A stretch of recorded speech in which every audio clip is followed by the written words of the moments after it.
올해는 3.1운동 100주년이 되는 해입니다.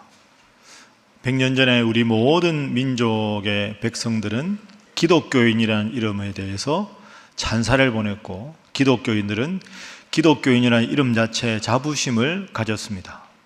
그만큼 3.1운동의 주도적인 참여자들이 기독교인이었기 때문입니다. 그런데 100년이 지난 오늘날에는 기독교가 이 땅에 있는 많은 사람들에게 비판 혹은 비난 또는 외면을 받고 있습니다. 심지어는 우리의 가장 자랑스러운 이름 기독교인이라고 하는 이 기독교를 아주 비하하는 사람들이 많이 있습니다. 참 입에 담기 민망한데 기독교를 개독교라고 부르는 사람들이 있습니다. 이른바 안티 기독교인들이죠. 기독교를 조직적으로 비난하는 사람들입니다.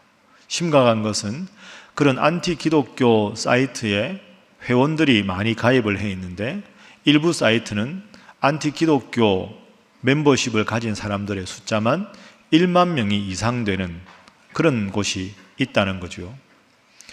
일부의 문제다라고 치부하기에는 너무나도 많아지고 있습니다. 특별히 오늘 예배에 오신 여러분들이야 괜찮지만 우리 청년 대학생들 중에 하나님을 믿는 사람들의 숫자가 점점 줄어들고 청소년들도 마찬가지입니다.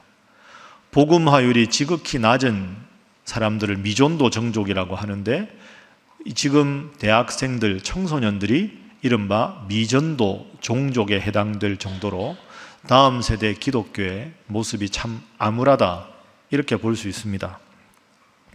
어쩌다 한국 기독교가 이런 지경에까지 이르렀는가, 참 마음이 아픈 일이죠. 더군다나 최근 몇 년간의 각종 언론에서 교회에 대한 문제를 다루는 걸 보면 정말 낯이 부끄러울 때가 한두 번이 아닙니다. 물론 일부 언론이 기독교를 아주 편파적으로 왜곡 보도하는 경우가 분명히 있습니다. 그렇지만 근본 원인은 언론이 아니라 교회입니다. 제가 목사로서 객관적으로 보아도 언론의 문제라기보다는 교회, 특별히 초대형 교회들의 잘못이 너무나도 많습니다. 자, 이런 상황에서 우리가 생각해야 될 것이 두 가지가 있습니다. 먼저 구분을 해야 합니다. 일부 기독교인이 잘못될 수 있고 일부 교회가 잘못된 길을 걸을 수가 있습니다. 그렇지만 기독교인이 잘못됐다고 해서 기독교 복음이 잘못된 게 아니고, 몇몇 교회가 잘못된 길을 간다고 해서 교회 전체가 잘못된 것은 분명히 아닙니다. 이걸 우리가 구분하지 않고 기독교가 잘못하는 몇 가지 기독교 교회나 기독교인들의 일탈된 행동을 가지고 기독교 전체가 그렇다라고 비난하면 우리는 그 비난에 분명하게 구분해서 맞서야 합니다. 이보다 좀 더 적극적인 게 있죠. 그러면 이렇게 기독교가 비난받는다고 해서 가만히 있어서는 안 되겠죠. 내가 믿는 기독교가 얼마나 위대한 기독교인지, 우리 기독교의 복음이 얼마나 위대한 진리인지를 우리가 분명히 스스로가 깨달아야 되고 그것을 전할 수 있어야 합니다. 사회가 점점 반기독교적으로 흐른다고 해서 기독교인됨에 대해서 부끄러움을 느껴서도 안 되고, 기독교 복음은 이런 시대적으로 부정적인 방향으로 간다고 해서 복음이 위축되는 일은 결코 있어서는 안 되기 때문입니다. 그래서 이런 전체적인 면에서 오늘부터 4월, 5월 말까지 2달 동안 이 시대의 기독교 믿는 이 기독교 복음의 핵심이 무엇인가, 그것을 한번 다뤄보려고 합니다. 물론 설교 시간이기 때문에 주어진 시간이 짧고, 또 여러분들에게는 기존의 설교보다는 다소 강의 같은 느낌이 들 수도 있지만, 여러분들도 마음을 여시고 기독교 복음의 핵심, 내가 믿는 기독교가 어떤 위대한 종교인가 다시 한번 정리하는 시간으로 삼으시기 바랍니다.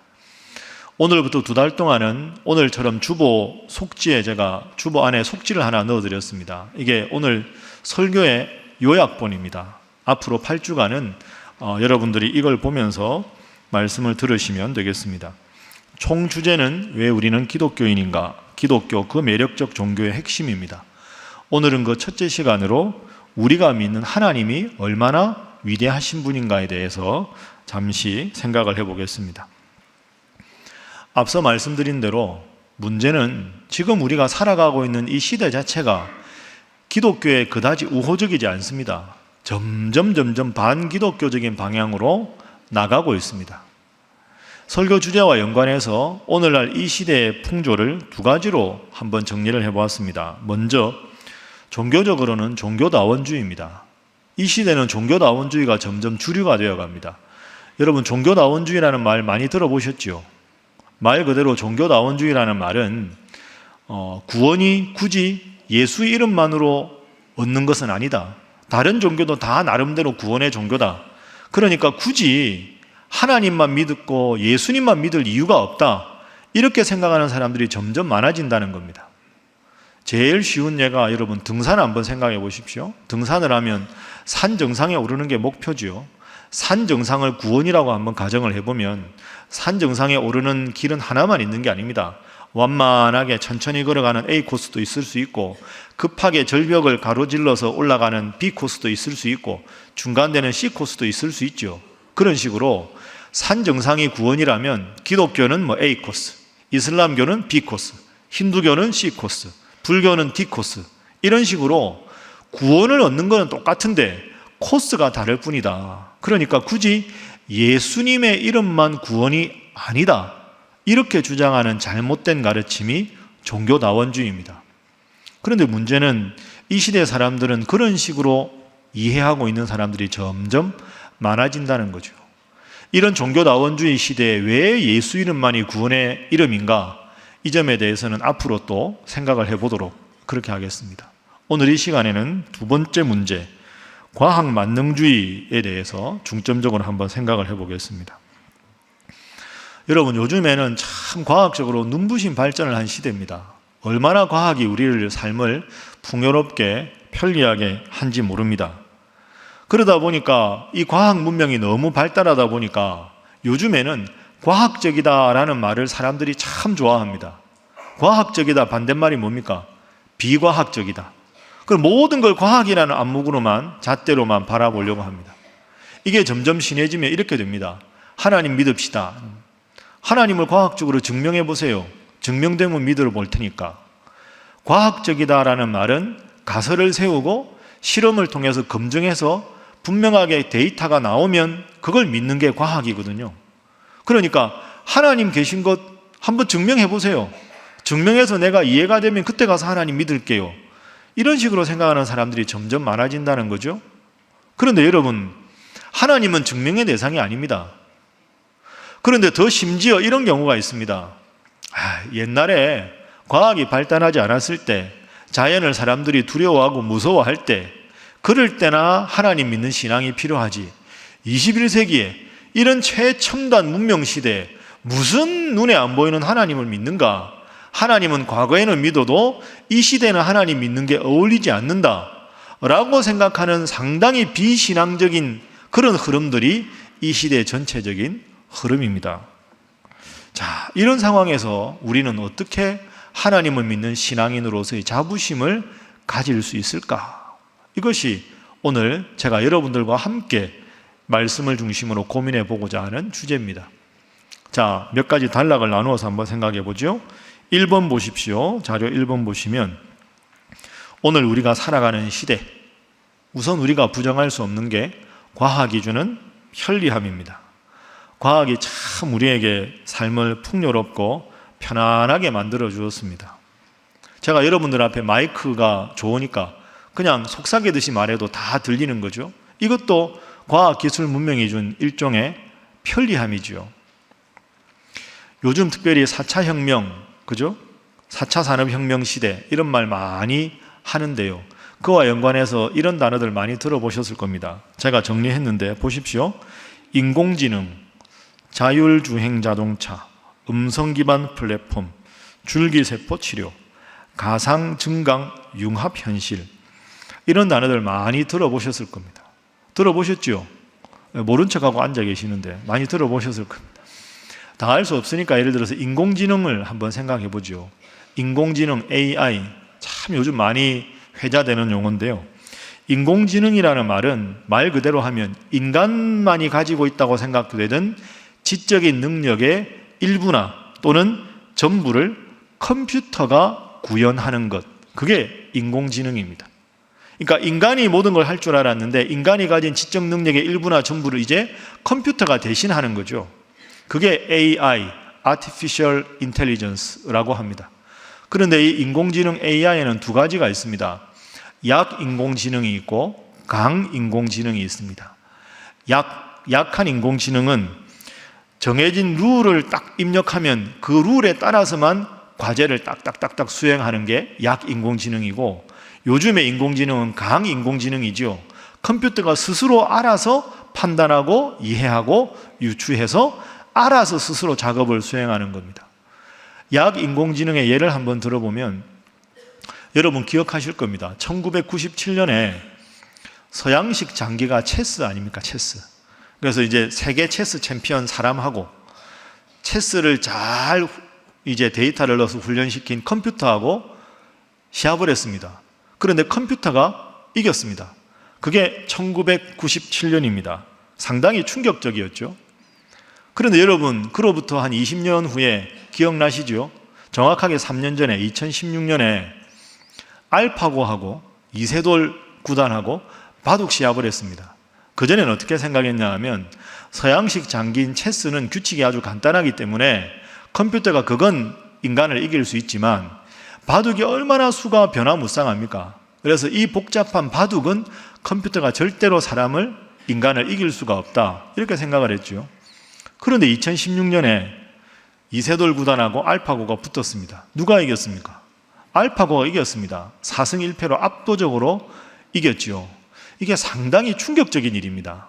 컴퓨터가 인간을 이겼다. 심지어 바둑에서. 그런데 그것이 알파고 리입니다. 이름이. 그 다음에 알파고 마스터가 나옵니다. 2017년에. 그때 이세돌 구단이 졌을 때 그 당시 세계 랭킹 1위가 중국의 커제 구단입니다. 이 커제 구단이 나라면 이길 수 있다, 이렇게 호언장담을 했거든요. 그래서 업그레이드된 알파고가 알파고 리가 아니라 알파고 마스터인데 2017년도에 이 커제 구단하고 알파고 마스터가 붙었습니다. 아주 가볍게 알파고 마스터가 승리를 거두었습니다. 알파고 마스터 다음에 나온 알파고가 알파고 제로입니다. 그런데 이 알파고 제로에 주목해야 합니다. 그 전에 이세돌 구단하고 붙었던 이 알파고 리는 그 바둑의 기본 규칙에다가 바둑의 모든 전략 전술, 그리고 지금까지 세계적인 모든 기보들 수만 개를 다 데이터로 집어넣어 놨습니다.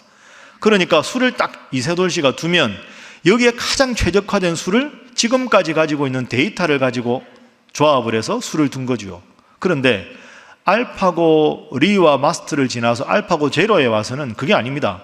바둑의 기본 규칙만 딱 컴퓨터의 데이터로 집어넣고 전략, 전술, 모든 기본은 아무것도 넣지 않았습니다. 그건 컴퓨터가 알아서 하는 겁니다. 기본 규칙을 가지고 스스로 모든 것을 유추하고 조합해서 하게 된 거죠. 충격적인 것은 이 알파고 제로가 처음에 나왔던 알파고 리, 이세돌 구단을 이겼던 그 알파고 리가 가지고 있던 모든 데이터를 36시간 만에 극복을 합니다. 그리고 알파고 마스터, 커제 구단을 이겼던 마스터의 모든 프로그램과 능력을 40일 만에 정복을 해버립니다. 이런 논리라면 알파고 제로는 그 누구도 이길 수가 없는 거죠. 그걸 만든 기술자에게 물었습니다. 이 정도 능력이 된 걸 어떻게 평가할 수 있느냐 물으니까 이렇게 대답합니다. 알파고 제로는 인간 지식의 한계에 더 이상 속박받지 않습니다. 여러분, 이거 생각하면 무서운 말입니다. 컴퓨터가 인간 능력의 제한에 더 이상 속박을 받지 않습니다.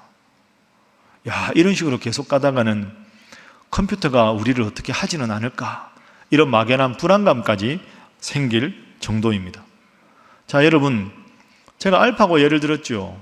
이런 예가 몇 가지만 우리가 한번 생각을 해본다면 과학이 진짜 엄청나게 발달한 거죠. 이런 시간들이 점점 발전을 하고 진화하다 보면 과학이 비과학적인 건 다 거절하게 됩니다. 하나님도 증명해보라, 과학적으로. 이렇게 안 가겠습니까? 과학적으로 증명되지 않는 하나님이라면 믿지 않겠다. 이게 점점 시대의 대세가 되어가고 있습니다. 자, 이런 시대에 우리는 어떻게 하나님을 믿는 자부심을 가져야 할까? 그런데 지금 이렇게 과학이 점점 발전하고 있는 추세를 오늘 설교와 연관해서 특징을 한번 잡아보면 3가지 정도로 특징을 잡을 수 있습니다. 여러분 자료 한번 보십시오. 현대 과학이 발전해가는 추세를 3가지로 보면 특징이 3가지인데, 첫 번째는 탈피조물화입니다. 피조물의 반대말이 뭡니까? 저를 한번 따라해 보시죠. 창조주 하나님, 피조물 인간. 우리는 늘 성경에서 이렇게 배웠습니다. 인간은 하나님의 피조물이다. 하나님이 인간을 창조하셨다. 그 창조주가 하나님이고 우리는 피조물에 불과하다. 그런데 여러분, 제가 예를 든 대로 알파고는 사람이 만들었습니다. 인공지능 로봇과 컴퓨터들이 계속 업그레이드가 되고 있습니다. AI를 만든 게 누굽니까? 하나님이 아니라 인간입니다. 인간은 AI에 대해서 창조주가 되는 거죠. 그러니까 우리는 정통적으로 하나님이 창조주, 우리는 피조물. 그런데 인간과 로봇의 관계에서는 인간이 로봇의 창조주가 되는 겁니다. 피조물이 창조주가 되는 거죠. 이 용어가 자료에 있는 대로 호모 데우스입니다. 호모는 인간이라는 라틴어고요. 데우스는 신이라는 뜻입니다. 하나님. 그래서 호모 데우스라는 용어가 요즘 아주 유행하고 있는데, 정확하게 번역을 해보면 신이 된 인간, 이런 뜻입니다. 무서운 시대지요. 하나님이 필요 없다. 우리가, 인간이 하나님이다. 이런 시대로 점점 바뀌어가고 있습니다. 두 번째는 이 사회를 벗어나고 있다. 탈사회화입니다. 인간하면 이웃과 더불어 살고 공동체를 이루어 살고 이 속에서 행복을 느끼고 그 속에서 인간의 성숙함이 가능하다, 이렇게 생각했는데, 이제는 모든 게 가상현실, 증강현실, 현실 세계와 관계없이 가상현실 속에 들어가면 얼마든지 그 프로그램 안에서 내가 행복을 느끼고 즐거움을 느낄 수 있다. 그러다 보니까 그 안에 온갖 폭력도 가능하고 끔찍한 짓도 자행이 되고, 그러다 보니까 현실 세계보다는 현실 세계와 관계없이 그 속에 있을 때 더 만족감을 느끼는 거죠. 이웃이 더 이상 필요가 없는 시대가 됩니다. 가상현실 속에 내가 접속하면 그 안에 나 혼자 있어도 행복한 거죠. 그러니까 지금 여러분 함께 예배를 드리는 성도나 이웃의 가치가 급격히 약화가 되는 겁니다. 이게 탈사회화 현상이 되는 거죠. 세 번째는 탈노동화입니다. 로봇이 인간의 능력을 대신해 주니까, 인간이 해야 할 수고를 대신해 주니까 인간의 자리는 점점 줄어드는 거죠. 물론 좋은 점도 있습니다. 거동이 불편하신 분들을 걸음을 보조해 주는 그런 장치가 있거나, 그거 얼마나 좋은 겁니까? 그런데 이런 추세가 계속되다 보면 사람이 할 일은 점점 줄어들고 로봇이 할 일이 점점 많아지는 겁니다. 여러분 심심치 않게 뉴스 보면 그런 거 나오지 않습니까? 향후 몇십 년 안에 사라질 직업 1위부터 쭉 나옵니다. 그 가만히 보면 목사도 나옵니다. 목사가 사라질 직업 중에 나오기도 합니다.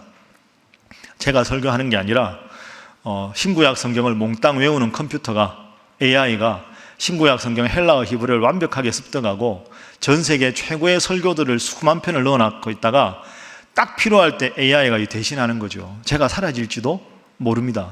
생각만 해도 저한테는 끔찍한 거죠. 이런 일이 가능할 수도 있다라고 보는 게 일부 과학자들의 이야기입니다. 자, 그래서 여러분 이 용어를 한번 기억해 보시죠. 오늘 제일 중요한 용어 중에 하나입니다. 한번 따라해 보시죠. 과학주의 무신론. 과학주의 무신론. 모든 게 과학이 중심이 되니까 신이 필요 없는 겁니다. 호모 데우스, 신이 된 인간이니까 과학이 모든 걸 압도하고 신앙도 의미가 없고 다 의미가 없고 과학이면 되는 거죠. 신이 필요가 없으니까 과학을 맹신하는 과학 중심주의, 과학주의 무신론이 앞으로 점점 더 이 사회에 팽배해질 것이다. 이렇게 우리가 볼 수 있습니다. 자, 여러분 어떻습니까? 여기서 제가 설교를 끝내면 허탈하지 않겠습니까? 야, 이거 앞으로 어떻게 되려나? 그래서 뒷페이지 한번 넘겨보시죠. 그러나 말해야 한다. 과학에 한계가 있습니다. 물론 여러분 자료에 있는 대로 과학의 혜택이 있죠. 삶을 유용하게 만들어 주었고 삶을 아주 편리하게 만들어 주었습니다. 그러니까 우리는 과학에 편리하게 해준 도구들을 마음껏 이용해야 합니다. 그건 좋은 일입니다. 그런데 두 번째 꼭 기억할 게 있습니다. 과학에 한계가 있다는 거죠. 자, 여러분, 저를 한번 보십시오. 과학의 한계는 쉽게 말하면 이런 겁니다. 우리가 인간이 태어나서 살아가다가 죽습니다. 그 과학이 다루는 영역은 인간이 어떻게 태어났는가는 과학 바깥 영역입니다. 인간이 죽음 이후에 어떻게 되는가도 과학의 영역이 아닙니다. 인간이 나서 죽을 때까지 넓게 확대해보면 역사가 시작된 시점부터 역사가 맞춰가는 시점까지 일어나는 모든 현상에 대해서 원인과 결과를 추궁하는 것이 과학입니다. 왜 이런 현상이 생겼는가? 원인이 무엇이다? 그 원한은 왜 생겼는가? 이런 원인 때문에 생겼다. 인간의 삶이 시작부터 끝까지, 역사의 시작부터 끝 사이에 있는 이 현실에 국한해서 원인과 결과를 규명하는 게 과학입니다. 그러니까 인간이 하나님 주신 이성의 능력으로 과학을 발전시키는 것 좋은 일입니다. 기독교 신앙은 결코 과학과 갈등의 관계가 있는 게 아닙니다. 그러나 여기에 동시에 과학에 한계가 있습니다. 과학은 내가 어떻게 이 세상에 오게 되었는지, 이 세상에 내가 태어나게 된 원인이 무엇인지, 이 세상에서 내가 살다가 죽음 이후에 어떻게 되는지, 이런 모든 문제는 과학이 해결할 수 없습니다. 심지어 이 땅에서 지금 우리가 살아가고 있을 때 삶을 편리하게 만들고 행복을 주기도 합니다. 작은 행복을. 날씨가 아주 더울 때 시원한 선풍기 바람을 주거나 작은 행복이지요. 그러나 과학은 궁극적인 행복을 우리에게 줄 수 없습니다.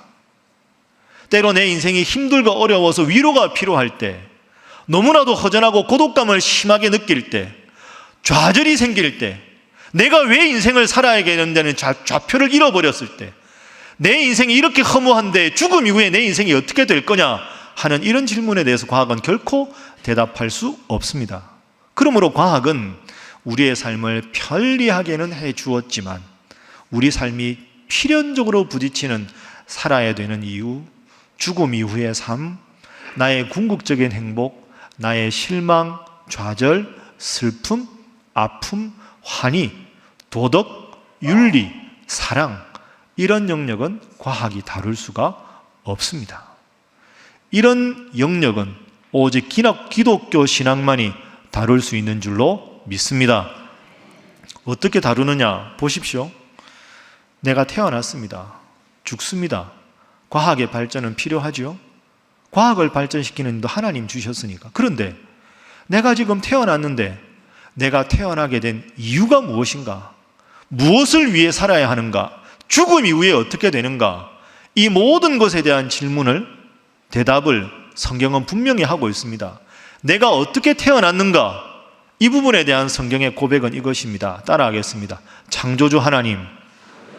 창조주 하나님. 이게 창조주 하나님의 뜻입니다. 창세기 1장 1절을 그냥 외울 게 아니라 왜 내가 인생이 시작되었는가?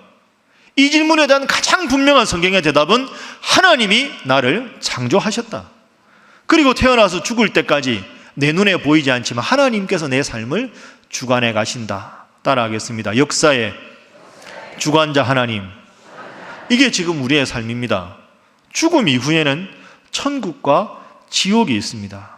하나님께서 심판하십니다. 따라하겠습니다. 심판주 하나님. 심판주 하나님. 여러분, 그렇습니다. 이게 우리가 믿는 기독교 신앙, 하나님 신앙입니다. 이 지금 살아가고 있는 과학 문명은 우리의 삶을 편리하게 해주었을 뿐 궁극적인 가치에 대한 질문을 할 수 없는데 성경은 하고 있고, 이 세상 삶이 시작되기 전에 어디서부터 내 존재가 왔는가에 대해서는 창조주 하나님, 이 삶이 끝난 다음에 저 영원한 천국으로 나를 인도하실 사랑의 하나님, 심판주 하나님, 이 세상 그 어떤 종교 중에서 내 존재의 근원을 설명하고 현 존재를 설명하고 이후의 죽음 이후까지 설명하는 유일한 종교는 기독교인 줄로 믿습니다. 바로 이것이 과학이 점점 지배적인 가치가 되어가는 이 시대에도 우리가 하나님을 믿는 신앙의 위대함입니다. 자, 그러면 이 하나님에 대해서 좀 더 자세하게 살펴보도록 하겠습니다. 크게 3번 넘어갑니다. 우리가 믿는 하나님입니다. 오늘 본문을 제가 잠시 배경을 설명해 보겠습니다. 이스라엘 백성들이 애굽 이집트에서 430년 동안 노예 생활을 합니다. 너무 고통스러워서 하나님께 우리를 해방시켜 달라고 울부짖습니다. 하나님이 그 기도를 들으시고 모세를 보내셨습니다. 하나님께서 모세를 부르시고, 모세야, 너는 이제 애굽에서 탈출시켜서 저 적과 꿀이 흐르는 가나안 땅으로 이 백성들을 인도하라. 근데 모세가 하나님께 여쭙습니다. 하나님, 제가 40년 만에 다시 애굽으로 돌아가면 누가 너를 보냈느냐라고 지도자들이 묻지 않겠습니까? 그러면 제가 하나님을 뭐라고 소개해야 되겠습니까? 하고 물었습니다. 그때 하나님께서 나는 이런 자다 하고 모세에게 스스로를 소개하는 내용이 3장 14절입니다. 하나님 뭐라고 소개하셨습니까? 기억하시죠? 따라하겠습니다. 나는 스스로 있는 자니라. 이렇게 하나님이 스스로를 나는 스스로 있는 자니라. 여러분, 이게 무슨 뜻일까요? 나는 스스로 있는 자니라. 자, 나는 스스로 있는 자니라 라고 말씀하신 이 말씀을 성경에 쓰여진 히브리어로 풀어보면 에흐예 아쉐르 에흐예 이렇게 발음을 합니다. 이 에흐예 아쉐르 에흐예를 영어 번역으로 풀어보면 4가지 번역이 가능합니다. 화면 한번 보십시오. I am who I am, I will be who I am who I will be, I will be who I am, I will be who I will be. 저 어떻게 번역하겠습니까? 이 번역이 불가능한 거죠. 나는 나다 이래야 되겠죠. I am who I will be. 나는 미래의 나로서의 현재의 나다. I will be who I am. 나는 현재의 나로서의 미래의 나다. I will be who I will be. 나는 미래의 나로서의 미래의 나다. 저 어떡하라는 말입니까, 이거? 모세가 어떻게 설명할까요? 여러분, 이건 이런 뜻입니다. 성경학자들은 이 구절을 이렇게 풀이합니다. 모세야, 내가 누군지 머릿속으로 나를 이해하려고 하지 마라. 나는 무한한 능력자인데 너의 짧은 지식과 소견으로 하나님이 어떤 분이라고 머릿속에 이해하려고 하지 마라. 너의 모든 인간의 이해를 넘어서 있는 존재가 나다. 그리고 지도자들에게 가서 뭐라고 소개하려고 하지 마라. 내가 지금부터 너희들을 출애굽에서 저 가나안 땅에 갈 때까지 낮에는 구름 기둥으로 밤에는 불 기둥으로 때를 따라 만나와 메추라기로 너희를 인도할 것이다. 내가 얼마나 너희를 사랑하는지 직접 나를 느껴라. 직접 나를 경험해라. 짧은 지식으로 나의 생각을 가두려고 하지 말고 얼마나 내가 위대한 자인지 낮이나 밤이나 40년 내내 나를 체험하고 느껴라. 그래서 하나님은 이런 분이구나 라고 스스로 깨닫기를 바란다. 이게 하나님께서 말씀하신 뜻입니다. 그러니까 여러분, 이 말씀을 오늘 드리는 전체적인 맥락과 연결하면 우리의 짧은 지식으로 하나님을 가둘 수가 없습니다. 과학적으로 하나님이 있는 걸 증명해봐. 증명하면 믿겠다. 여러분, 그 말은 잘못된 말입니다. 과학적으로 하나님을 증명한다는 것 자체가 잘못된 거죠. 하나님은 과학에 담을 수 있는 영역을 넘어서 있습니다. 내가 나서 죽을 때까지가 아니라 역사의 시작부터 끝까지 온 시간을 창조하신 하나님을 시간과 공간에 제한되는 우리가 이해하려는 것 자체가 하나님에 대해서 잘못된 것이지요. 저는 감히 생각합니다. 과학적으로 증명될 수밖에 없는 하나님이라면 그 하나님은 믿을 가치가 없는 하나님입니다. 하나님이 얼마나 크신데 인간의 짧은 지식으로 과학적인 소견에 하나님을 증명할 수 있단 말입니까? 불충분할 수밖에 없는 것이죠. 사랑하는 여러분, 하나님은 시간 밖에 계신 분입니다. 그래서 하나님은 역사를 초월한 분이다. 우리가 이렇게 말하게 되는 거죠. 이제 마지막 4번째로 넘어갑니다. 오늘의 결단입니다. 그래서 우리는 하나님을 믿어야 합니다. 창세기에 보면 하나님과 우리 간의 관계에 대해서 2가지로 정확하게 표현합니다. 첫 번째로 자료에 있듯이 인간은 흙으로 지음을 받았다 하는 것이죠. 하나님은 우리 인간을 자연과 똑같이 흙으로 창조하셨습니다. 그러니까 우리 인간은 하나님으로부터 사명을 받아서 모든 자연 만물과 더불어 평화롭게 이 세상을 하나님을 대신해서 청지기로 잘 관리할 사명을 부여받았습니다. 그러니까 우리가 기독교인으로서는 과학의 발전을 눈여겨보면서도 이 과학이 선용될 수 있도록 감시자 역할을 하는 것이 필요합니다. 과학이 또 다른 사람들을 폭력으로 억압하고 진압하는 게 아니라 정말 힘들고 어려운 사람들을 위해서 과학이 이바지하고 과학이 윤리와 도덕을 잘 지켜나가면서 선용될 수 있도록 하는 것, 그게 필요한 거지요.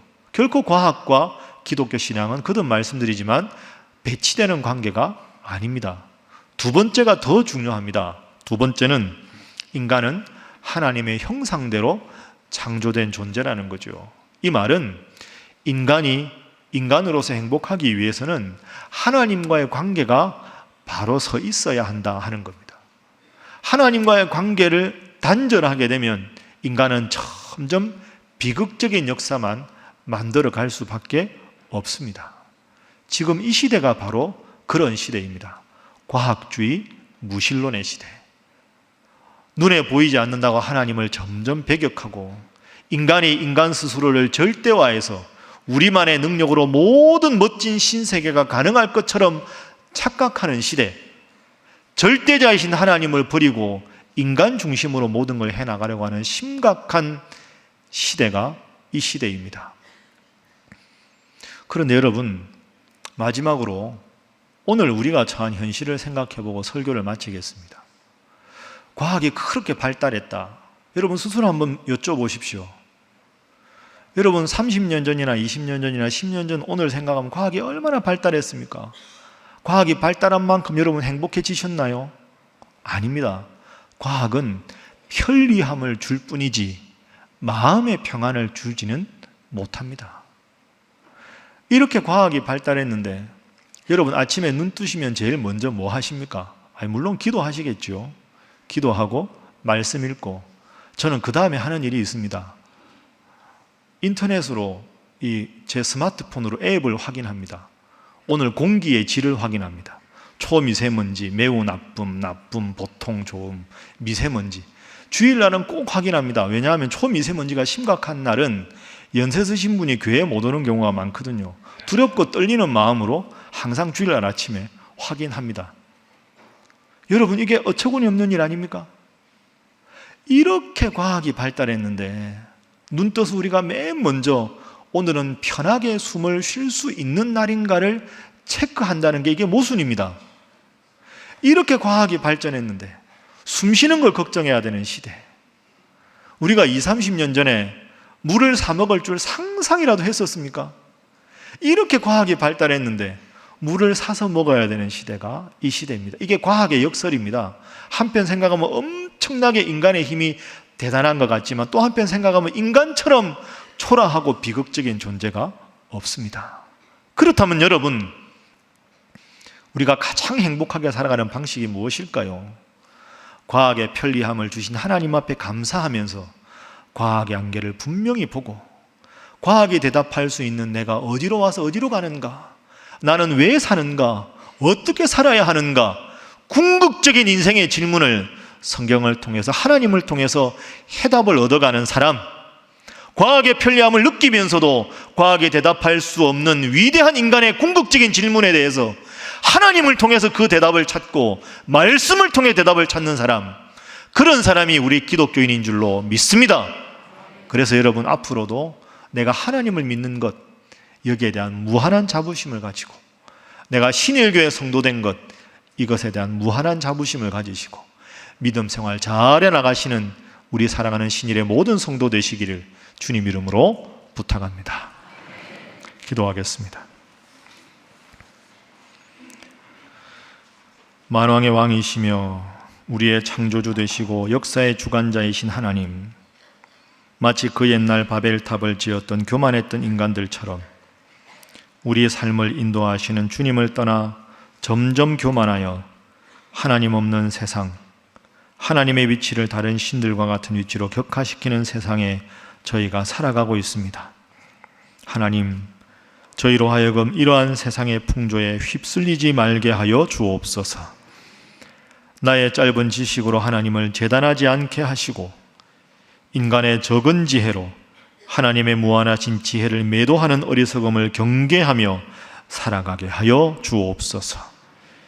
칠흑 같은 어둠 속에서 별이 더욱 빛나듯이 하나님으로부터 멀리 떠나가려는 이 세상 속에서 별처럼 반짝이는 신앙인 하나님이 눈여겨보시는 신앙인, 하나님이 사랑하시는 교회, 우리 신일성도 신일교회 되게 하여 주옵소서. 어거스틴의 고백처럼 하나님, 주님은 우리 인간을 당신을 위하여 지으셨으므로 우리가 당신의 품에 안기기 전까지 우리에게는 평안이 없습니다 하는 이 고백이 진실한 저희들의 고백이 되게 하여 주옵소서.